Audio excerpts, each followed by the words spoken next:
A pesquisa qualitativa ocupa um lugar fundamental na compreensão dos fenômenos sociais que nos cercam.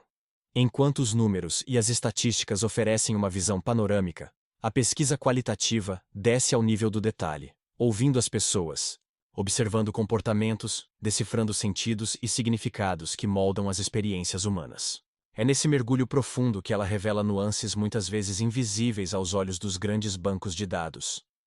Quando falamos de problemas sociais complexos, como desigualdade, violência, saúde mental, exclusão ou mobilidade urbana, por exemplo, a pesquisa qualitativa nos permite enxergar o que está por trás dos números e, assim, produzir conhecimento que pode embasar políticas públicas mais ajustadas à realidade. Imagine, por exemplo, um levantamento estatístico que aponte o aumento da evasão escolar em determinada região. Sabemos quantos jovens deixaram de frequentar a escola, qual a faixa etária predominante, até mesmo a distribuição por sexo e renda familiar. São informações valiosas, sem dúvida, mas não nos dizem por quê. Não nos contam o que está acontecendo dentro das casas desses jovens, como eles enxergam a escola, quais pressões familiares ou sociais estão enfrentando, que papel a violência ou o trabalho precoce podem estar desempenhando em suas trajetórias. É nesse ponto que a pesquisa qualitativa entra em cena, permitindo ao pesquisador ouvir essas vozes, dar espaço para as histórias individuais e compreender as camadas subjetivas que os dados quantitativos não alcançam. A partir de entrevistas, em profundidade, grupos focais e observações etnográficas, o pesquisador qualitativo se aproxima do cotidiano dos sujeitos investigados. Ele não busca uma resposta fechada, mas a construção de sentidos. Cada entrevista é, em si, um universo de significados a ser desbravado. As perguntas são abertas, desenhadas para estimular a reflexão e permitir que o entrevistado conte suas experiências com suas próprias palavras, estabelecendo uma narrativa viva, rica em detalhes. É um processo de escuta ativa, no qual o pesquisador precisa ser sensível às sutilezas da fala, aos silêncios, às contradições, aos gestos e ao contexto em que tudo isso se desenrola. Essa escuta não é neutra. É preciso reconhecer que a presença do pesquisador influencia a interação. Por isso, um dos aspectos centrais da pesquisa qualitativa é a consciência do lugar de fala de quem investiga, suas próprias referências e o modo como essas referências podem interferir na coleta e interpretação dos dados. Trata-se de um exercício constante de reflexividade, que exige do pesquisador tanto rigor metodológico quanto uma abertura genuína para acolher perspectivas diversas e, muitas vezes, inesperadas. A relação entre pesquisador e entrevistado envolve ainda questões éticas delicadas. Antes de tudo, é imprescindível garantir o consentimento informado. As pessoas precisam saber exatamente em que tipo de estudo estão participando, quais informações serão coletadas, como serão utilizadas e quem terá acesso a elas. É dever do pesquisador assegurar que a participação seja voluntária e que o entrevistado possa se retirar a qualquer momento, sem qualquer prejuízo. A confidencialidade dos dados também é um ponto crucial. Muitas das histórias contadas em entrevistas qualitativas tocam em aspectos íntimos, traumas, conflitos familiares, experiências de discriminação ou ilegalidade. Preservar o anonimato dos participantes e proteger sua identidade não é apenas uma formalidade burocrática, mas uma responsabilidade ética inegociável. Além disso, o próprio processo de condução da entrevista demanda habilidade e empatia.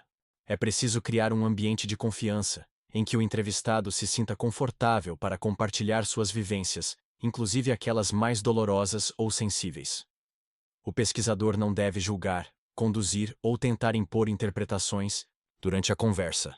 Sua função é ouvir, acolher e, quando necessário, aprofundar com perguntas respeitosas que ampliem o entendimento, sem pressionar o interlocutor. Depois da coleta dos dados, inicia-se uma das etapas mais desafiadoras e fascinantes da pesquisa qualitativa: a análise. Não se trata de contabilizar respostas, mas de interpretá-las, buscando padrões de sentido, recorrências, contradições, metáforas e estruturas narrativas. É nesse ponto que metodologias como a análise de discurso mostram sua potência. A análise de discurso parte do princípio de que a linguagem não é apenas um instrumento neutro de comunicação, mas um espaço de produção de sentidos atravessado por relações de poder, ideologias, identidades e posições sociais. Por meio da análise de discurso, o pesquisador consegue ir além do conteúdo explícito das falas, explorando as formas como os sujeitos constroem suas identidades, expressam conflitos e reproduzem, ou contestam, discursos sociais mais amplos. Por exemplo, em um estudo sobre violência doméstica, a análise de discurso pode revelar como as vítimas interpretam sua própria situação, quais justificativas mobilizam, como nomeiam o agressor, de que maneira internalizam ou resistem aos discursos de culpa e vergonha frequentemente associados a esses episódios. Essa abordagem permite desnaturalizar o senso comum e problematizar o que aparentemente é dado como certo. Não se trata apenas de ouvir o que é dito, mas de refletir sobre o que está sendo silenciado, o que é difícil de nomear, o que aparece como tensão ou ambiguidade nas narrativas. A análise de discurso ajuda o pesquisador a perceber as tramas simbólicas mais profundas que estruturam as práticas sociais. Todo esse processo contribui de maneira decisiva para o desenvolvimento de políticas públicas mais eficazes e sensíveis às realidades concretas da população. Quando um gestor público tem acesso apenas aos dados quantitativos, corre o risco de propor soluções genéricas, baseadas em médias e padrões que não contemplam a diversidade dos casos concretos. Já a pesquisa qualitativa oferece o substrato necessário para compreender as especificidades de grupos sociais diferentes, suas necessidades reais, expectativas, obstáculos e potencialidades. Pensemos, por exemplo, em políticas de saúde mental para adolescentes. Uma pesquisa quantitativa pode apontar o crescimento dos quadros de depressão e ansiedade nessa faixa etária, mas só a escuta qualitativa poderá revelar como esses jovens vivenciam essas questões, quais redes de apoio encontram, ou não. Encontram em casa e na escola. Como as redes sociais impactam seu bem-estar emocional. Que fatores culturais ou familiares pesam sobre a percepção do sofrimento psíquico. Essas informações são preciosas para o desenho de programas de prevenção e cuidado, que de fato dialoguem com as necessidades dos jovens. Por tudo isso, a pesquisa qualitativa não deve ser vista como concorrente da pesquisa quantitativa, mas como sua complementar. Em um mundo cada vez mais orientado por grandes bancos de dados, algoritmos e estatísticas, é fundamental não perdermos de vista a dimensão humana por trás dos números. As histórias, as trajetórias, os sentidos e as subjetividades continuam sendo o território onde, em última instância, as políticas públicas irão atuar. O desafio, claro, é enorme. A pesquisa qualitativa exige tempo, escuta, presença de campo, sensibilidade metodológica e constante vigilância ética. Mas é justamente nesse esforço de aproximação com as realidades concretas que reside sua força transformadora. Ao dar voz aos sujeitos sociais e iluminar as camadas profundas das experiências humanas, ela amplia nossa capacidade de compreender e, consequentemente, de intervir sobre os problemas que nos atravessam como sociedade.